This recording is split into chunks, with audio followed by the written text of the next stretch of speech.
Hello and welcome to the presentation on productivity tools for Civil 3D sheet production. My name is Brian Lewandowski. I am with CTC Software. I'm the product manager there, and I'm going to be giving you the presentation today. So productivity tools with Civil 3D, what are we talking about? Well, we're talking about a lot of the shortcomings in Civil 3D. A lot of those tasks in there can be quite tedious with the native tool sets. And so what CTC has is a set of tools that really take those areas that you spend a lot of time on and make it quite a bit faster. And the focus today is specifically on sheet production. So sheet creation, laying out sheets, annotation, tables and legends, all of that stuff that goes into sheet production. So I'm going to be talking about some tools today from the CIM Project Suite. This is a suite of daily productivity tools for all Civil 3D users. And as I mentioned, it's about taking tedious tasks and automating them in ways that make sense. It really ties in with dynamic workflows you might be used to, and it's compatible with the five latest versions of Civil 3D. And what you see down there is, in fact, the ribbon of the CIM Project Suite installs just right in Civil 3D. And we're going to be focusing on the right half of the ribbon today, which are tools all around sheet and plan production. So the first tool I want to talk about is one called Label Genie, a fairly recent tool, recent addition to the CIM Project Suite. And what it does is it performs automatic labeling and annotation across many drawings at once. You can insert Civil 3D label types, AutoCAD label types. You can make it relative to layouts and viewports. You can even save different labeling scenarios out to templates so you can quickly repeat those things, right? So a certain set of hatches that you always apply MText to, maybe line and curve labels or surface spot labels that you always attach to certain surfaces or feature lines or polylines, you name it. We can save all of that into templates for a quick repeat. Another tool called Data Wizard. This allows you to create project-specific legends or QTOs. So a lot of times we're dragging in kind of a one-size-fits-all or just kind of a canned legend, and then we take the time to manually kind of trim those up to make them work, or we just leave that in there and we have a legend that doesn't accurately represent all of our sheets. With Data Wizard, we can scan multiple drawings at once, or even just limit it to one sheet or viewport and automatically generate a legend for that. It'll account for AutoCAD and Civil 3D objects, and much like Label Genie, you can save templates so you can quickly repeat these different legend types. Whether you're doing sheet-specific legends or one project-wide legend, Data Wizard will handle it. And the same workflow works great for project-wide QTO. You want to count up multiple different objects across multiple different drawings and then export to Excel. Data Wizard will do that as well. And the third tool I want to talk about is called Sheet Generator. It's about creating plan and profile sheets. Similar to the native toolset, you might be familiar with it. They're called view frames. And while those are handy to create plan and profile sheets, the big limitation with them is as soon as you create them, they're not dynamic to your project, right? And you have to often create sheets at perhaps 30% through design. There's a lot of changes that can happen in that design. And many times they can push and affect the sheet layout itself. Normally you have to recreate all those sheets. You have to manually update those on your own. What Sheet Generator will do is update all your sheets, including your viewports, profile views, sheet set fields, match lines, north arrows, you name it. It will do all that for you across dozens or even hundreds of sheets, right? So if things shift based on a stationing change in the project or the extents of the project change, whatever it might be, Sheet Generator will turn what could be hours or days of work into a matter of minutes.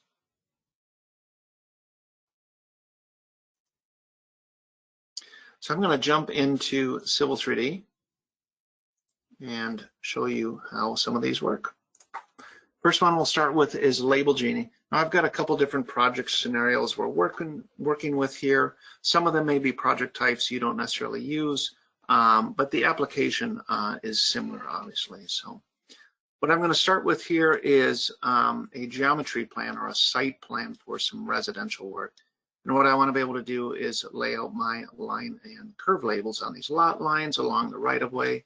And normally we're picking and clicking away on all this stuff. And then things shift or change and we have to do it. So let me show you that first example of that with Label Genie. So here's that CIM Project Suite I mentioned. If I click on Label Genie, it launches a easy to use interface. I'm going to choose the current drawing.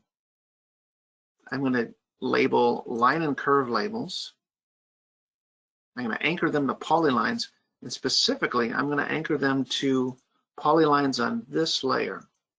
Okay, I chose those side lot lines, those CIM lines. And so I can reference a set of polylines, any kind of many different object types, by layer, by style, by name, and it's going to insert line and curve labels across all of these at once. With segments, I'm going to do both lines and curves. And then finally on the formatting tab, what styles do I want to choose? These read right from my drawing. Okay, so we're not going to create any kind of proprietary label objects or anything like that with this tool set or any of the tools in the CIM Project Suite. It reads your templates, your styles, your layers, and so on. So I'll click Add to this. It's going to give me a confirmation, 121 labels. I'll say yes. And boom, they all come in. Okay. Now you've got different labeling scenarios. Perhaps along the right-of-way, we want to use a different label style. Okay, just grab whatever layer those objects are on, change your style. Let's say you want it to be distance, and then click Add. And all those labels come in automatically as well. Now perhaps you wanted them on the other side, right? This is the beauty of Label Genie. If your design changes, if the labels that you just created don't look quite right, or they need to shift around, or you want to change a style or a setting on them, Label Genie doesn't just create labels in this way, it updates them as well. So I can control the flip state, for example. I'm going to flip all of these like this, but you see there's other examples about flipping towards and away from the centroid. I'm going to hit Add. It's going to find 142 labels. This time it's going to update them. I'll hit yes to this. And now all of those flip to the other side. Okay.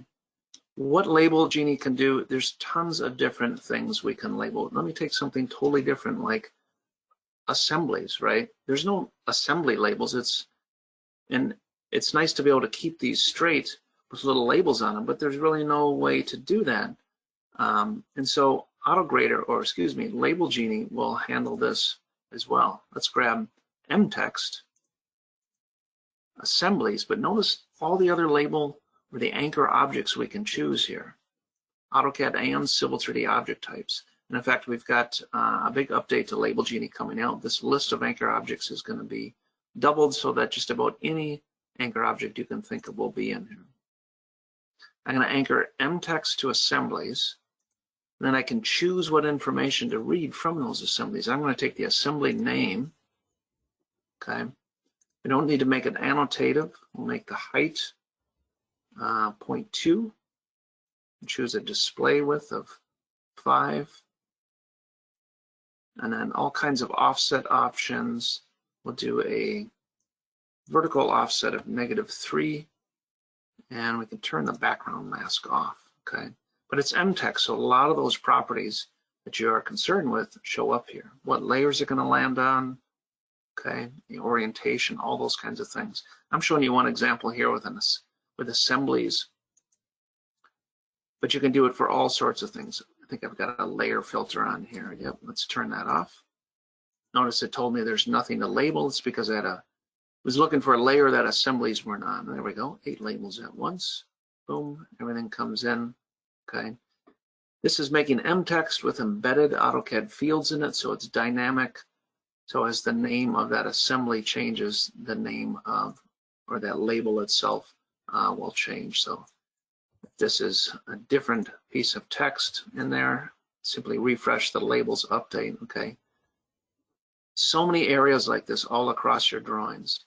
Let's look at another example. And let's make it more complicated this time. I want to label 2 drawings at once, and in each of those drawings I have multiple layouts, and I want to label per those layouts, okay? Furthermore, some of my information in these layouts, in these sheets, they don't live in this drawing, but they're coming through in data shortcuts or in XREFs. This is how a sheet would normally be set up, right? You've got information coming in from multiple drawings. So you can label in base files or model files like this, or you can go into sheet files and label objects that are brought in through XREF for data shortcut. This is a grading plan. We're going to take that same project scenario and we want to add surface spot elevations and slope labels. So I'm going to run Label Genie again. This time we're going to choose the current drawing. We're going to choose an additional drawing. We'll browse out to it. It'll be this one right here. It's this other drawing I have open, in fact. Okay, we want to include the XREFs now. And instead of labeling all of model space, we're going to label layouts. And we could do all layouts, or we could actually limit them to the layouts that exist in those drawings. So lots of detailed control on this. And many drawings and layouts can be incorporated at once. I'm doing a couple here. We're going to have 4 different layouts, right? But what about those long transportation projects? You might have 50 or 60 layouts. You can do all of that at once with this tool. Okay, we're looking at surface spot elevation labels, but again, look at all these different label types we can add. With that update I mentioned, we've got a lot more label types coming out soon.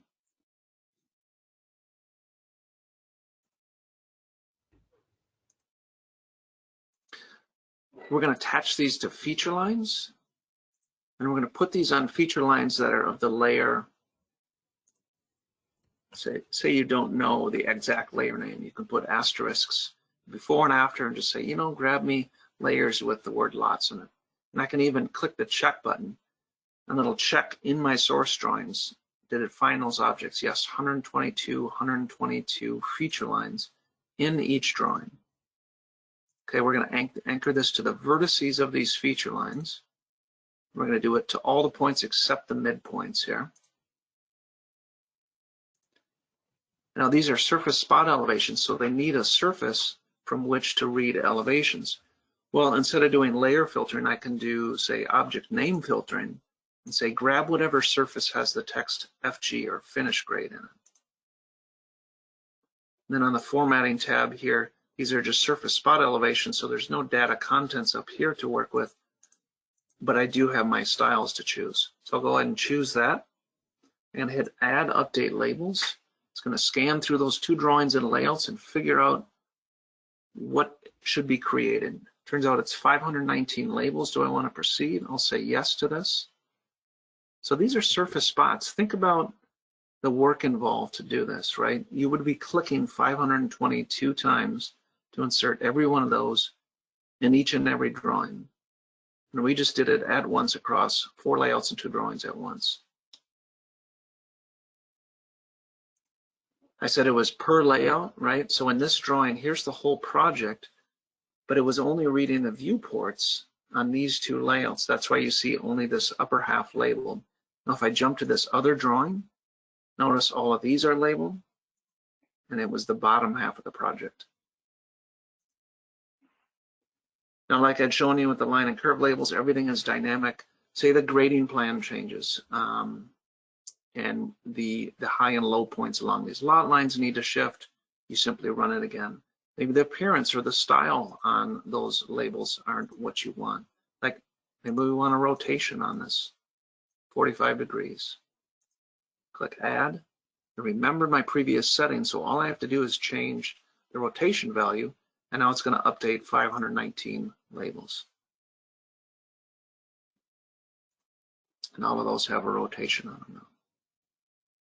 Okay, we'll do one other thing with Label Genie, and then we'll move on to another tool, and that is to label surface slope labels. We're going to attach them to those same feature lines. We're going to attach them to segments, and then we're going to do a percent label.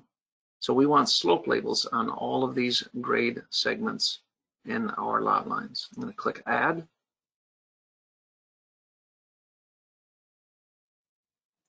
$463 labels. We'll click Yes to that, and then we'll see those slope labels come in as well. Okay, so different slope labels. Same thing again, right? Picking and clicking on each and every one of those. I just did what would probably be an hour's worth of work, 2 hours worth of work. I did it in about 5 minutes. And I was talking you through it, so. All right, let's move on. Data Wizard. Data Wizard is the tool that automates legends, that automates QTO.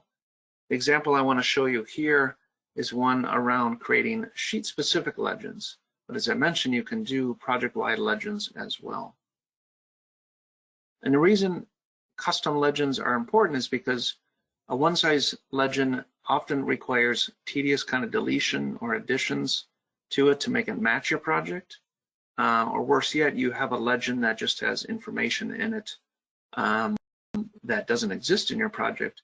Or even worse, stuff that is in your project doesn't exist in your legend. So wouldn't you want those legends to match? Basically scan what's in your design and then build a legend just from that. There's no way to do this natively, so that's one of the great things about this tool. I'll run Data Wizard. Right off the bat here, we get to choose our drawing source. We're going to choose the current drawing. And then we're going to limit this to a layout. We're going to choose Site Plan 1.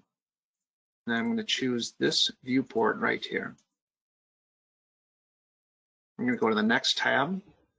Here's the list of the object types we can scan for. I've got AutoCAD and Civil 3D object types of just about every variety in here. This is an existing conditions sheet for my topo survey. So I've got survey points, survey figures, and hatches. Now, which survey points and which figures it's going to include, all kinds of filtering options, be it through layering, be it through raw descriptions of points that you can use to control exactly what items show up in your legends. Even stuff like this, like exclude frozen layers. That would certainly be important if I'm not showing my ground shots. I certainly wouldn't want those to appear in my legend. Okay, we'll hit the next tab. On this tab, we see the results of the scan. So under my survey points, it's finding 3 unique point types here: signage, trees, and a catch basin. But I can pull all kinds of other information out of these objects, QTO information, any kind of tabulations you might want to do. You know, there's about half a dozen different ways to tabulate things in Civil 3D, and none of them do a good job. And none of them do more than just maybe about 10% of the object types that exist in the software. This will do all of it at once and just about any information you want from the object. So legends and QTO are a big focus, a common use for this, but any kind of tabulation you might want to do. I have a lot of customers that do tree tabulations with blocks, all kinds of different things. If I click next, here is the formatting options. What kind of capitalization? What are the size of the cells in the table I'm about to create? What about the title, the headers, all that stuff? I have control over it. And then finally, I can write this to Excel or I can write it to an AutoCAD table. In this case, I want a legend in the drawing, so I'm going to do an AutoCAD table and choose my style. Now you may have noticed as I've been going through this, there's a Save Template button down here. But this means at any point I can save out a Data Wizard template, and then I can reload that in a different drawing, a different project, and all those settings that I've specified throughout this wizard will all be saved to it, so I can launch it again and create a legend based on these settings, but relative to that drawing or that project. So let's click Finish here, and we'll create this. Now, I mentioned earlier, none of these tools in the CIM Project Suite create proprietary objects. Same goes right here. This is a native AutoCAD table, yet we've automated the populating of block symbology inside this column. We're reading, in this case, the layer descriptions from these objects, okay? And this stuff is relatively dynamic, meaning if something changes in my drawing, let's go ahead and do that one. So let's change, just simply freeze a layer. Okay, I froze the grass layer. And now let's actually make a change to the curb and gutter layer. So I read this from the layer description, from this layer right here. And maybe there was, I just want to notate a little bit different. Maybe it's concrete, curb and gutter, or whatever the case may be, okay?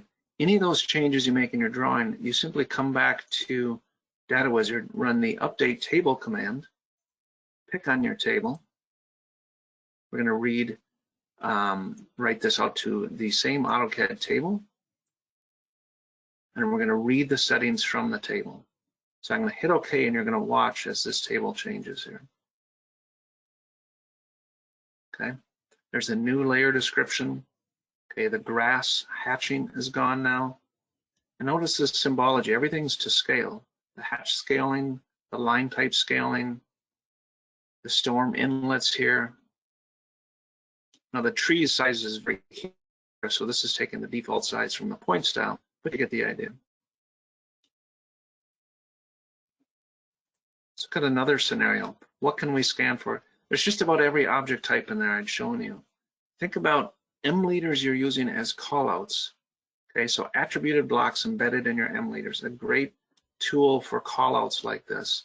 A lot of times we want to tabulate the stuff, and in fact, in these M leaders, we often have descriptions or information about what that is, what that object is. Okay, if you have all these across your drawing, or maybe you don't use these because you haven't found a great way to tabulate them, you can make keynote tables if that's a common thing for you. Let me show you that. I'll run Data Wizard. It works the same way as Legends. Okay, I'm going to use this layout, and we're going to choose this viewport. Choosing the viewport not only limits what objects will show up in the legend or the table, but it'll also make sure the symbology is scaled to match that viewport. I'm going to look for multi-leaders. And in this case, I'm going to scan for the graphic. So that's just the symbol you see there.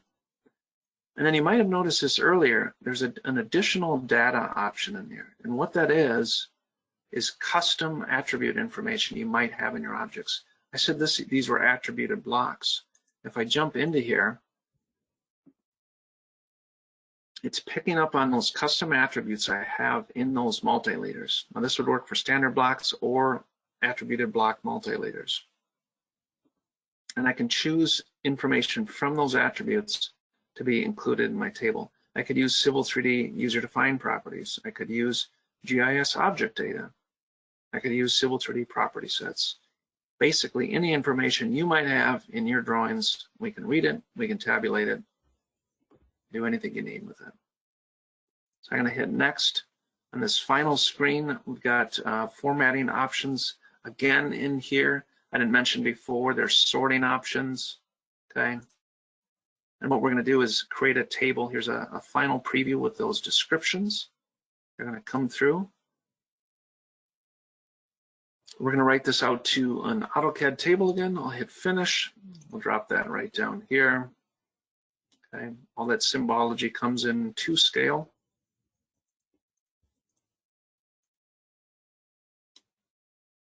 Okay, so whatever standards you have, layer descriptions, your styles for M leaders, Data Wizard will read and use all of that stuff. These are not styles that you have to use. I've got examples set up for this demonstration, but it'll work with any and all of your styles. This is a table style. If you want borders to show up a different way, or you don't want borders, turn it off in your table style, no problem. Okay, I mentioned the QTO. This isn't so much a sheet production thing, but it's obviously a part of the project, and I thought I'd highlight that as well. We want to count up a variety of blocks. We have some feature lines for curb. We've got hatching for seating, for pavement, a variety of things.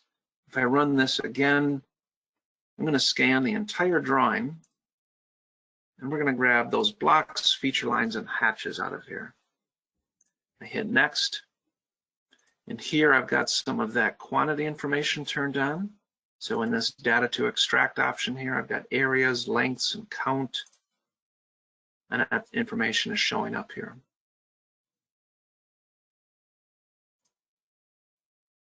Now this is adding up or summarizing all this data, right? So shrubs, we've got 26 of them.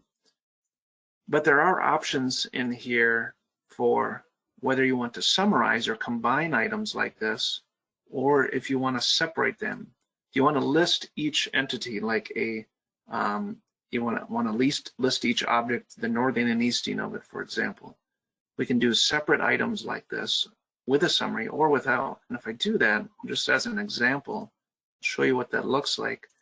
In the blocks here, now that shrub row where it says 26, I can expand that, and my table can list each and every shrub itself.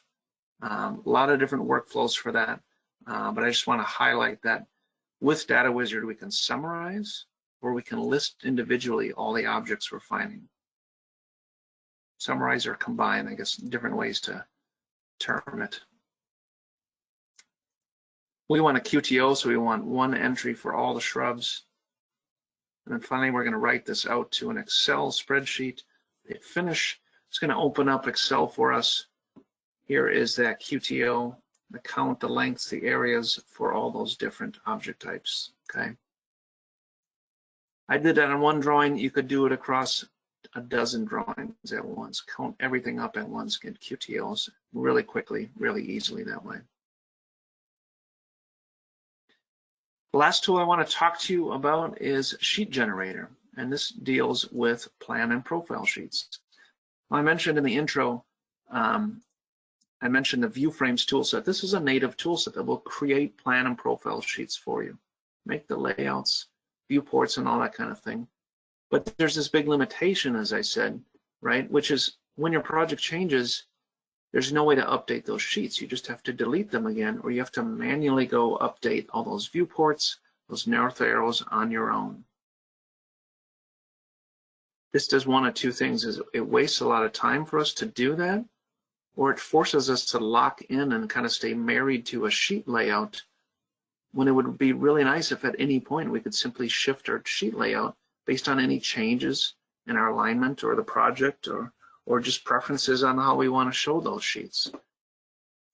So what we did is we created a whole module-based tool set that not only fully replaces the native tool set, but allows you to, at the end, also update those layouts when projects change. So I'm going to walk you through this. There's a lot of different modules to it, so I'm not going to touch on every little setting here, but you'll get the idea of how this works.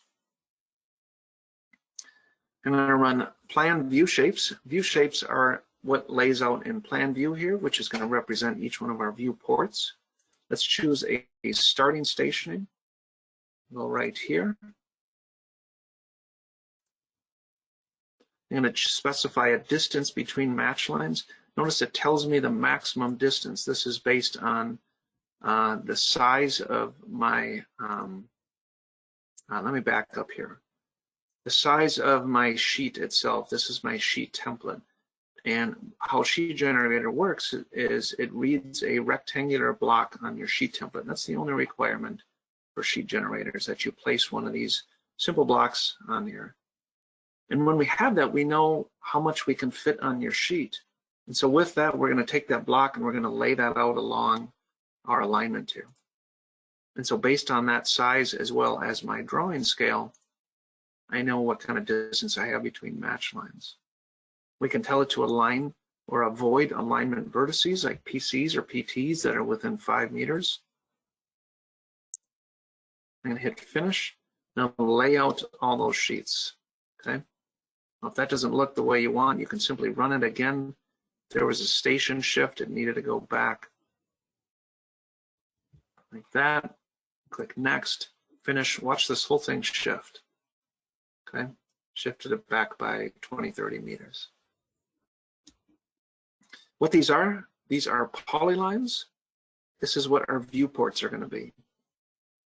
This red rectangle, this is that one I just showed you right on your sheet template, okay? And then these are pseudo match lines, so to speak. The match lines that will actually be created will show up on your sheet. But because these are just polylines and blocks, I can move them around as I see fit. Any kind of little tweaking I might want to do to a particular layout I can do. Next, we move on to the profile views. This we actually use the native tool set to do this. So I'm not going to walk through that, but I'm just going to create my profile views. And then what we do is we provide tools to allow you to edit en masse all your profile views at once and basically kind of massage them to look the way you want. This is actually one of the big complaints from the native tool set, is that there isn't enough control on how your profile views look. It's a big limitation. In fact, it's what drives many people to not even bother with the tool set. With Sheet Generator, you have tons of control on this, and I'll show you how right here. Let's run the networks to views command. Let's push all of our pipe networks to all these profile views at once. We like to do this in this tool set because what it does is it only adds the pipes and structures that show up within that profile view station and elevation range. Just these few pipes. Makes a big difference with drawing performance, in fact. Okay, now that we have some of our data in our profile views, I can run adjust profiles. And there's a variety of things I can do here. I'm going to grab all my views. We'll load them into here. First thing we want to do, of course, we want to align the stationing with the plan views. Okay, I choose the layer that those plan views are on. And then we have other options here. What if you wanted to add a 5-meter buffer on each profile view such that it overlapped that 5 meters from one profile view to the next? There's no way to do this natively. You can do it in here easily. And then the control of your profile view height range or the elevation range. There's really detailed control on this. First of all, I can round the range to match the major ticks or the grid lines in my profile view style. So I don't get this kind of half grid thing right here, right? Like a quarter grid. We can make sure it rounds to the nearest one. And then I can read different objects in each and every profile and then center it on the median or the highest or the lowest elevation of those objects. I can specify a standard profile view height. We'll do 20 meters in this case. And I could even do a delta up or down, maybe to accommodate for some really deep sanitary sewer manholes or something like that. I'm going to hit OK to this. And all this tool does, again, is it edits our profile views, but it does a ton of things all at once that would normally be really tedious. You'd have to do one view at a time. So I'm going to hit OK. You'll see these stations change. You'll see everything shift around. Okay, a really quick change there. Now that was quite the shift to match our plan views. So perhaps there's a pipe or structure that should show up here. This is why we made this a module-based tool set, because I can just run networks to views again, and then all those pipes and structures come in. Okay. The other thing you'll notice about Sheet Generator is that I get all my profile views and plan views at once before I even created my sheets.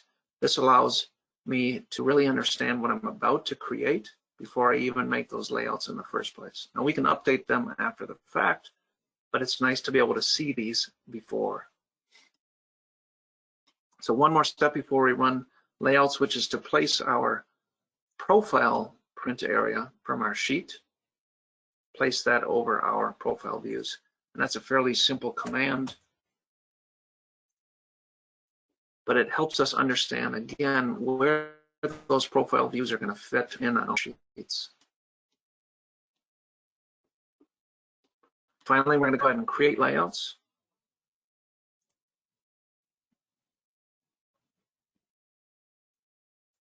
We're going to do plan and profile, but notice there's plan and plan. There's profile and profile, plan only, or profile only. You've seen some of these layer and block options along the way. These are just controlling which plans and profile views we're dealing with, so that if you happen to have multiple roadways in your project, multiple different sheet sets, you can control that through some simple layering. Here's all the layouts we're about to create, the station range for each one. What north arrow, what match line I'm going to use. We actually use attributed blocks for the match lines.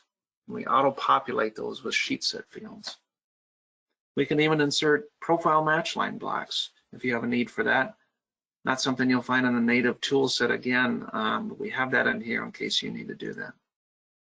And then finally, which layout am I going to duplicate? So it takes a layout from the current drawing. It's going to make copies of this drawing and then duplicate that layout as many times as I tell it to for each drawing. So I'm going to tell it up to 10 layouts per drawing. There's my viewport scale. And then, of course, I want to store this into a sheet set file. So we incorporate Sheet Set Manager into this as well. So I'm going to use that one here on my C drive. I'm going to click Finish, and what you're going to see are these layouts be created. It'll take a few seconds. It's going to make a new drawing, then it's going to generate new layouts for each and every one of these views that we set up already.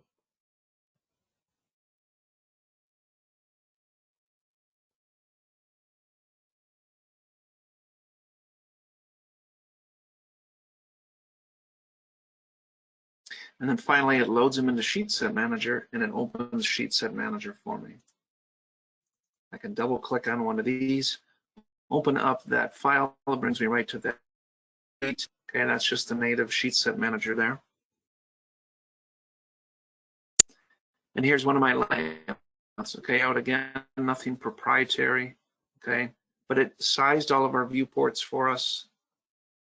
It inserted match lines in here. Now these match lines are, like I said, attributed blocks. There's actually sample files we provide with the tools. You can take these, modify these to your standard, whatever you like to do. It'll use your north arrow, whatever north arrow you have, and it'll, of course, rotate that north arrow. And then down here we have profile match lines I mentioned, and then in that buffer or overlap area, we can actually have an insert masking as well, so that you won't see objects beyond the match lines in profile view.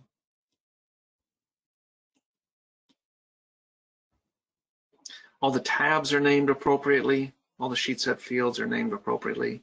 Now let's talk about updating, right? Changing things.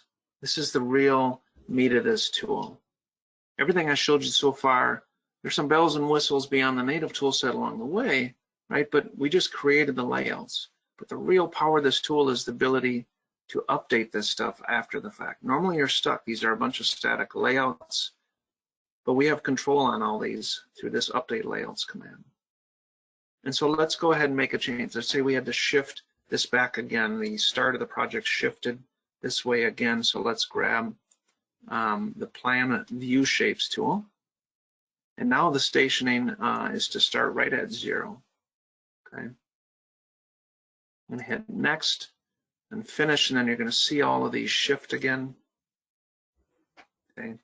So now my project, my sheets need to start right there. And right off the bat, we're going to see if we look at our layouts, everything is off, right? The viewports are not looking where those plan views are.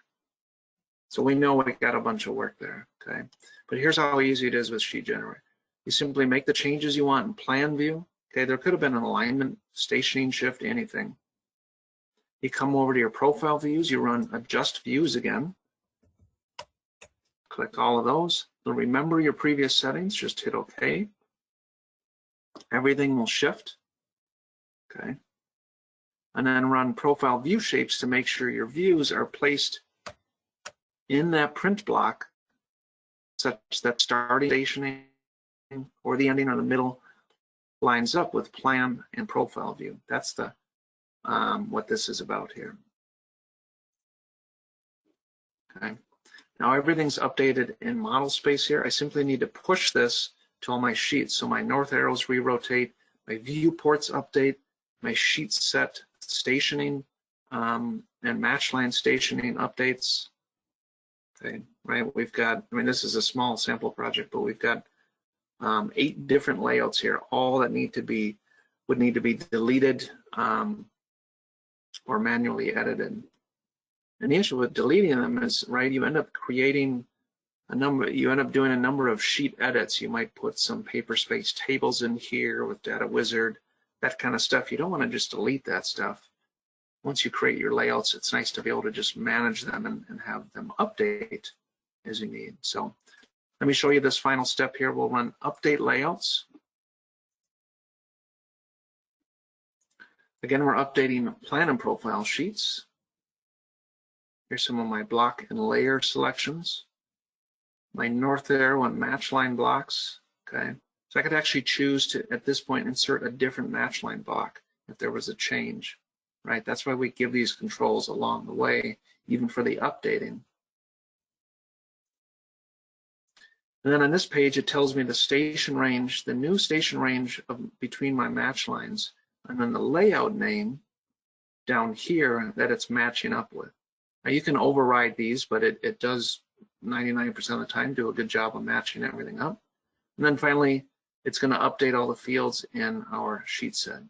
So I'm going to click finish. You're going to see a lot happening. It's going to move all those viewports and north arrows. It's going to rename all of these tabs. It's going to update all the sheet set fields. Let's go ahead and hit finish. And we'll see that happen here. Those viewports shifting. Match lines, it happens pretty quick. That's kind of the point, right? You don't want to waste time doing this stuff. We want the software to do it for us, okay? So here's all those updates. Updated stations, sheet references, okay? Like I said, these are attributed blocks, and within them are fields that read from the sheet set, okay? So that is Sheet Generator, and those are the 3 main tool sets that we have that are geared towards sheet production. But there's a whole lot of other tool sets in the CIM Project Suite. Check out some of our other presentations to see how those look. So if you're wondering how do you get your hands on this, it's all part of the CIM Project Suite, as I mentioned. You can download it from ctcsoftware.com. There's free trials. There's even free tools in that tool set in the CIM Project Suite that are free indefinitely, and everything else is free for a trial period, and then licensing after that, of course. On the webpage, you can see videos, everything of how these tools work, detailed descriptions on them, basically a menu of everything that is available in the CIM Project Suite. For watching, have a great day.